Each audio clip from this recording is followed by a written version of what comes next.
So this research that comes from CGIAR is informing a significant portfolio of activity globally on agriculture, environment, and food systems.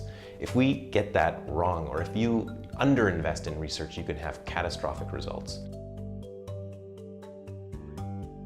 Economists have made an analysis, and it showed that for every dollar invested, the return is about $100 because farmers have higher yielding varieties and they also have disease-resistant varieties, so they save on input, they save on fungicides, and so the return is about $1 spent, $100 return. Many of the things that we are doing now that is having impact, we can only do that because there was investment in research and in science maybe 10 years ago, maybe 15 years ago, because the time scale between the initial investment in a new area of research and actually delivering the research, getting the outcomes, and achieving impact at scale, that's not a short-term business. We know it takes years. I think if we can demonstrate impact now, we have a powerful narrative to say this is only because there was investment in science in the past.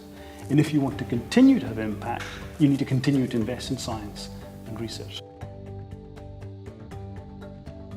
When you're talking about research for development, you have to ask, well, where are my investments going to be? In crop improvement, should I be breeding for drought, nutrient use efficiency, forage value? And so in our prioritisation exercise, we also looked at return on investment for investing in breeding for a particular trait. And we're going to focus on traits that are going to have the biggest impact. By defining better our priorities, we can better dialogue with the beneficiaries or the stakeholders in the countries, but also with donor environment, and we can come to an agreement on what matters most, and hopefully also get more funding, but also get better and more effective results. We want to be able to go to funders with a common message on two things. Firstly, that the CGIAR breeding programs are implementing best practices. Improved practices or currently best practices are being implemented so that funders can have confidence that they can invest into these programs and know that their investment is going to deliver the best possible outcomes. The second is to provide to funders transparency across the CGIAR breeding system. So how do you create awareness amongst people to make a response and do something about a problem which hasn't yet happened or which is just beginning?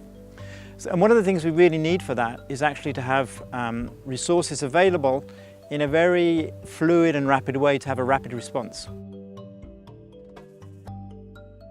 We are looking at methods and techniques in the WLE programme to support decision makers to have evidence on what might be the different impacts, in which case what are the different choices or most effective choices they can make.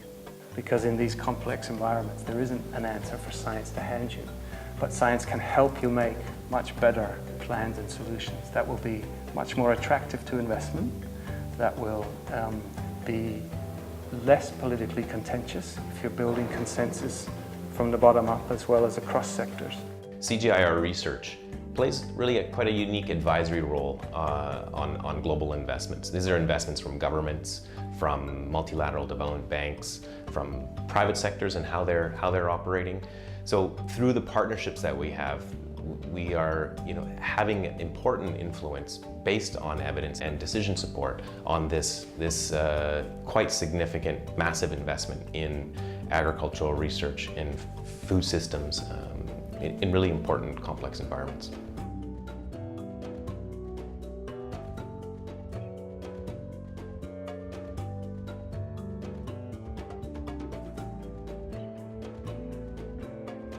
Invest in ag research, invest in data and evidence on which the right kinds of policies can be designed, on the basis of which, and then implement policies, create consensus through your own political economies that are at work, of course, in each country that needs to be harnessed in order to address and ultimately solve what essentially are problems of sustainability.